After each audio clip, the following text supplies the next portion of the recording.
She walked onto the set like she owned it, flashing her signature smirk, adjusting the designer blazer that screamed, "Don't mess with me." Meghan Markle wasn't here for a polite conversation. She came for validation, applause, and maybe, just maybe, a little revenge. But sitting across from her wasn't some overly agreeable journalist. It was Howard Stern, the radio legend who built an empire asking the questions no one else dared to. And he wasn't about to roll over just because royalty walked in wearing heels. The View's studio buzzed with its usual pre-show energy. Cameras were being adjusted, mugs were perfectly placed on the iconic coffee table, and the audience, mostly women aged 35 to 60, eagerly whispered about the morning's special guest. "She's in makeup," a stagehand whispered into his headset, "and she's got opinions." Howard Stern, already seated in the guest co-host chair for the day, looked up from his notes with that signature sardonic expression. "Good," he muttered to himself. "Let's see if she can handle mine." The intro music blared and the camera panned across the panel. Whoopi Goldberg in a composed cardigan, Joy Behar in a vibrant orange jacket, Sunny Hostin beaming her usual PR-trained smile, and then, entering from stage left like it was a royal procession, came Meghan Markle. Applause erupted. She basked in it. "Ladies and gentlemen," Whoopi began, "joining us today is an actress, philanthropist, podcast host, and, of course, former royal Meghan Markle." Meghan waved, beaming, her body language oozing control. She took her seat, crossed her legs, and turned toward Joy with a perfectly calibrated smile. Joy launched into the soft questions first. "So Meghan, what brings you here today? I know you've got a lot going on." "I'm here to talk about truth," Meghan replied, a subtle lift of her chin signaling the beginning of a sermon. "Too many women are silenced. Too many people don't have a platform.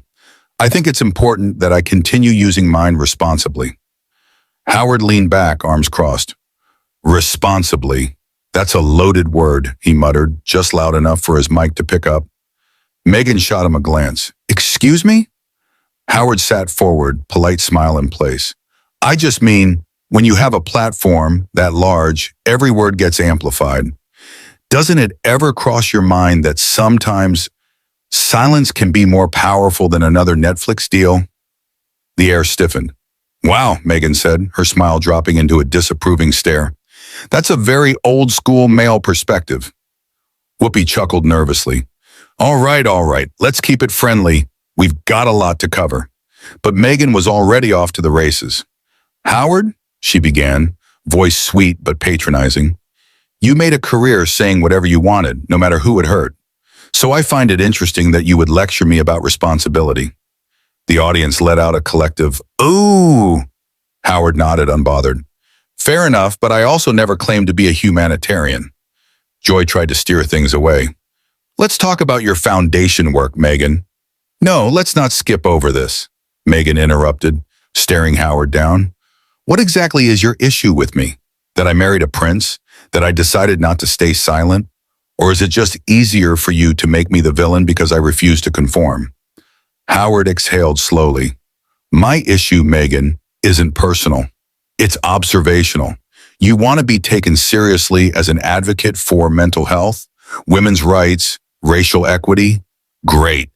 But then you brand everything you do in this misunderstood princess narrative. It's hard to tell where the cause ends and the career begins." "Wow," she said again, this time with a smirk. "That's rich coming from someone who spent decades profiting off shock value and locker room humor." Howard smiled thinly. "Touché. I never said I was a role model." Joy stepped in again, awkwardly laughing. "Maybe we can all agree everyone's evolving." Meghan rolled her eyes. "I'm not interested in fake niceties." Whoopi's brows furrowed. "Nobody's being fake here, Meghan." "Oh, come on, Whoopi," Meghan snapped. "We all know this show doesn't ask the hard questions. That's why people like Howard show up, to pretend we're edgy while still serving coffee table feminism." A gasp spread through the audience. Joy looked stunned. Whoopi leaned forward, steely. "Are you calling us fake feminist?" she asked, voice calm but laced with steel. Meghan uncrossed and recrossed her legs with visible irritation. I'm saying if we really cared about change, we wouldn't keep inviting men like him to hijack the narrative. Howard laughed quietly. You invited me, sweetheart. Don't pretend I crashed the gates of Buckingham. The room erupted in scattered applause and laughter, some uncomfortable, some delighted. That's exactly what I'm talking about, Meghan snapped. You turn everything into a joke. This isn't funny. Howard's face turned serious for the first time. Neither is monetizing trauma, Meghan. But here we are. Whoopi rubbed her temples. Let's take a quick break before someone jumps over the table. Joy forced a laugh. Stay with us, folks. We'll be right back with Meghan Markle and Howard Stern. If they're still here. The camera faded to black. As the show came back from commercial, the tension hadn't deflated. It had condensed. The set of The View felt more like a courtroom than a talk show. Meghan sat with one leg tucked under the other now, hands folded on her lap, her jaw clenched in a smile that had lost its warmth. Across from her, Howard Stern leaned back in his chair like a man who had been here before, unbothered, bemused, and just waiting for round two. Welcome back, Whoopi said, voice tighter than usual. If you're just tuning in, you've missed some sparks. More like fireworks, Joy muttered under her breath. Howard turned to Meghan. Can I ask you something real? I'm sure you will, Meghan replied coolly, not looking at him as he ignored the tone. Why are you still so angry? Meghan blinked, then turned slowly to face him. Excuse me? You heard me, Howard said gently. You walked out here with a tear on your shoulder to the size of Windsor Castle. You're successful. You're free. You've got a loving husband, kids, millions in deals. Why does it still seem like you're mad at the world? The question hung in the air like smoke. Whoopi looked down. Joy shifted in her seat. Meghan gave a small, tight laugh. You think I'm angry because I don't smile and nod through interviews anymore? No, Howard said. I think you're angry because you built your brand on escaping a system, but you're still letting it define you. That's not true, she snapped. He shrugged. Then prove it. Talk about your work, your causes, your plans. Not your trauma, not the palace, not the tabloids. Meghan narrowed her eyes. You don't get to tell me how to tell my story. I'm not, Howard said calmly. I'm just pointing out that maybe, just maybe, if you keep telling the same story, the world starts wondering if there's anything else. I'm not here to impress you, Howard, Meghan said, her tone dropping like a blade. This isn't Howard Stern Live. This is The View, a show for women. Maybe let the women speak. A low ooh rolled through the audience. Howard raised his hands. By all means, speak, but don't hide behind gender to dodge a real question. Joy jumped in. Let's try not to make this about identity politics. We can all agree that personal experiences are valid. That's the problem, Meghan said, turning to Joy. He doesn't think my experience is valid unless it fits his standards. And honestly, Joy, you're letting him dominate this table like he owns it. Joy blinked. I'm sorry? I came here to talk about my foundation's new initiative, Meghan continued. Not to be interrogated by a man who made his fortune humiliating people. Howard's lips curled into a grin. You're really struggling with the idea that someone might question you, huh? No, Meghan snapped. I'm struggling with the idea that someone like you still gets a seat at this table. And yet, he replied smoothly, you're the one who hasn't stopped talking about me since the show started. Whoopi cut in, her tone firm. Howard, Meghan, we get it, but this is a conversation, not a cross-examination. Let's all take a breath. Meghan folded her arms. It's hard to breathe when you're being gaslit on national television. Howard looked at her for a long beat. Gaslit? Meghan, asking you to clarify contradictions in your public narrative is not gaslighting. It's journalism. You don't get to define journalism, she hissed. Especially not you. No, Howard agreed, but I do get to ask what everyone else is thinking. That's rich, she shot back, coming from a man who used to make women ride in mechanical bulls on his radio show. Howard nodded slowly. Yeah, and I've talked openly about how ashamed I am of some of that. I've changed, evolved. I don't pretend I was always noble, but I own my past. You, on the other hand, seem allergic to accountability. Meghan's nostrils flared. Whoopi's voice came again, this time more assertive. Guys, seriously, we've got producers waving behind the cameras. Let's cool it. But Meghan was on a mission now. You sit there pretending to be this wise truth teller, she spat, but you're just another old man threatened by a woman who dares to speak out. Threatened? Howard laughed. Meghan, I've interviewed Madonna, Whitney, Hillary Clinton, Lady Gaga. Trust me, I'm not threatened by strong women. I'm skeptical of people who think being criticized means being oppressed. The audience burst into scattered applause. Meghan turned toward the sound with a mixture of shock and contempt. Oh, so that's what we're doing now, she said bitterly. Clap for the guy calling me a liar. I never said you lied, Howard corrected. I said you've made pain into a product. There's a difference. No, there's not, Meghan said sharply. There's only ever judgment. That's all people like you know. Joy tried again. Let's talk about your new documentary, Meghan. Tell us what inspired it. Meghan didn't even look at her. You want inspiration? Here's one. I've had to survive the world's most powerful media machine targeting me every single day for years, and I still show up. That's inspiration. Howard leaned in. You also had that same media machine amplify your wedding, your projects, your causes, your podcast. You can't praise the spotlight when it flatters you and curse it when it doesn't. I never asked for the spotlight, she snapped. You married a prince, Howard said bluntly. That stopped her cold. The audience was stunned into silence.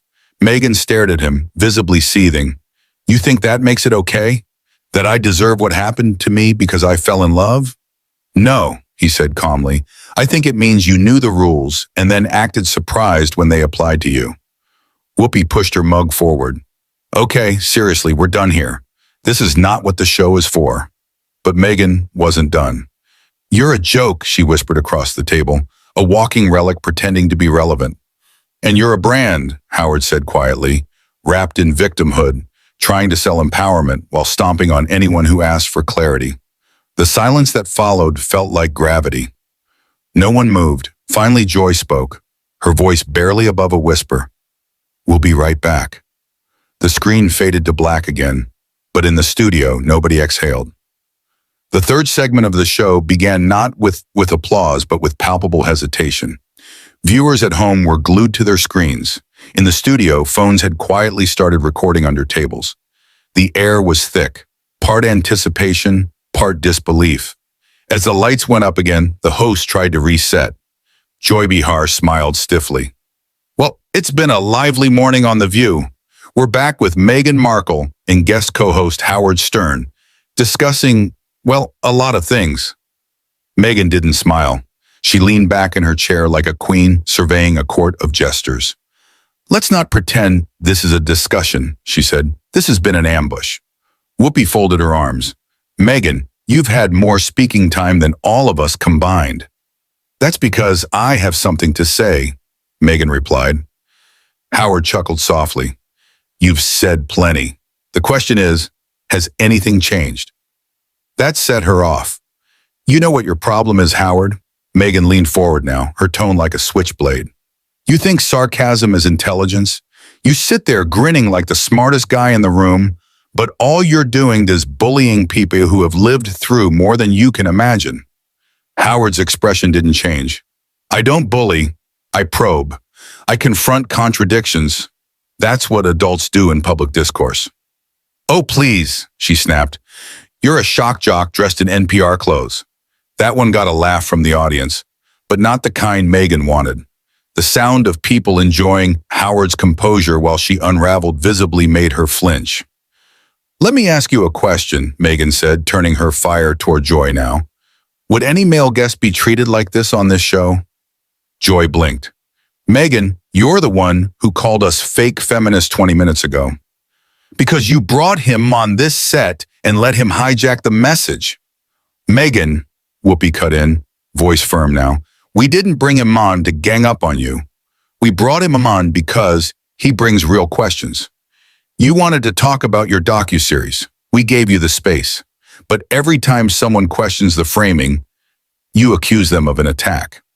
Meghan was shaking her head, visibly boiling. This is exactly what happens.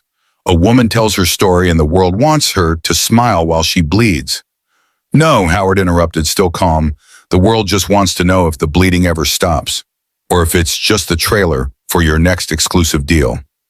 Gasps again, this time louder. That was when it happened. Meghan slammed her hand on the coffee table. The mugs rattled. "That's enough," she shouted. "I don't need to sit here and be patronized by a man who built a career off women's humiliation and by women who apparently forgot what sisterhood means." Whoopi stood now. "Meghan, don't raise your voice here." "Oh, I'm sorry," Meghan said sarcastically. "Are we afraid of passion now?"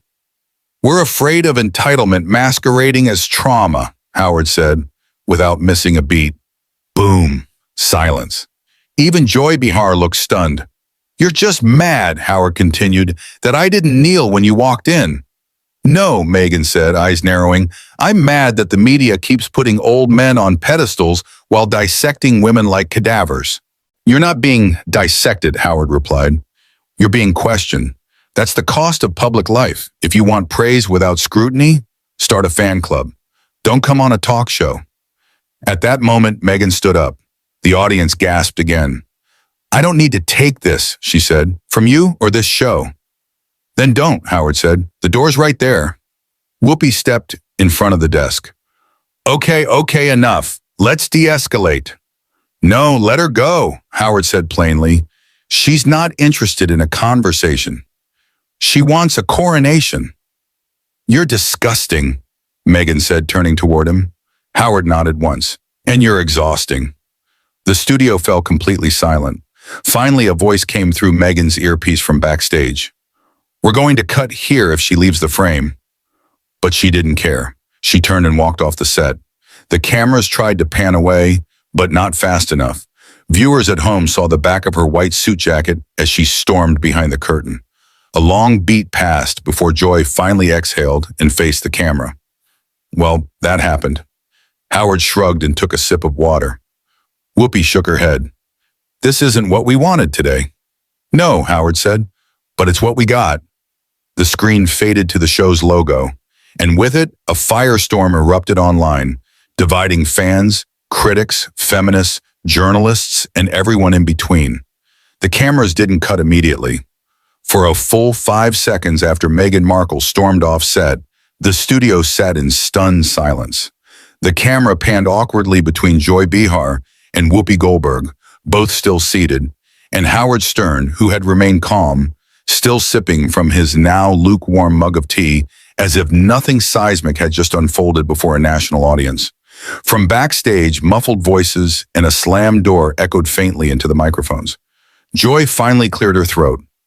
"Well, we want to apologize to our viewers for the, unexpected turn of events," she said, hands slightly shaking as she reached for her cue cards. "Obviously, things got a little heated."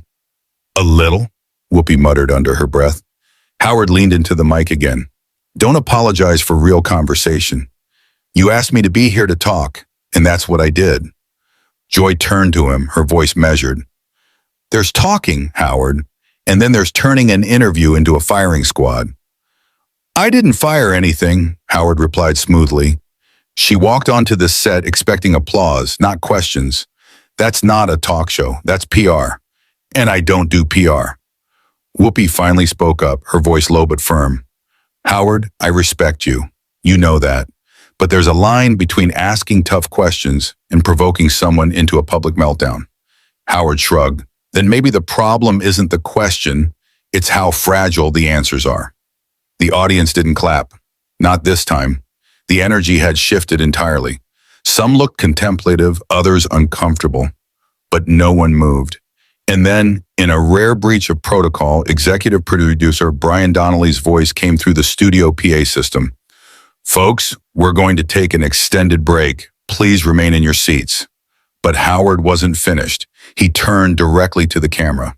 The producers didn't cut. Maybe they were too shocked. Maybe they knew what was happening was gold.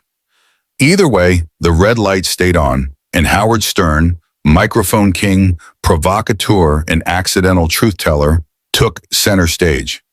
"You know, he began, his voice quieter now. There's something deeply broken in our culture when celebrities expect public sympathy as a form of currency. Meghan Markle walked onto this set with an agenda. She didn't want conversation, she wanted validation. He adjusted his jacket, and when she didn't get it, she did what she always does, perform the exit, play the victim, shift the narrative. Joy winced. Howard, no, let me finish this, he said calmly but firmly. We live in a time where being offended is a career, where having a story is more important than having answers. Meghan Markle doesn't want to be questioned because questions shatter the carefully constructed image she's monetizing. He paused. I'm not denying she went through things. I'm not saying the royal family isn't archaic. But at some point, you stop being a survivor and start being a brand. And that's what people see through. That's what I asked her about. And she couldn't handle it. The studio was silent again. Even Joy and Whoopi had stopped trying to interject. Howard leaned back. I didn't raise my voice. I didn't call her names. I asked questions. She called that cruelty. Think about that. Finally, Whoopi broke the tension with a simple phrase. We'll be right back. And with that, the cameras faded to commercial. So now we ask you, was Howard Stern out of line for pushing Meghan to answer tough questions? Or was Meghan Markle's walk-off just another calculated chapter in a story she's told one too many times? Drop your thoughts in the comments below. And if you want more explosive stories like this, where the mask slips and the truth hits harder than PR, make sure to like this video and subscribe to Echo Stories. Because next time, it might be someone else walking off stage.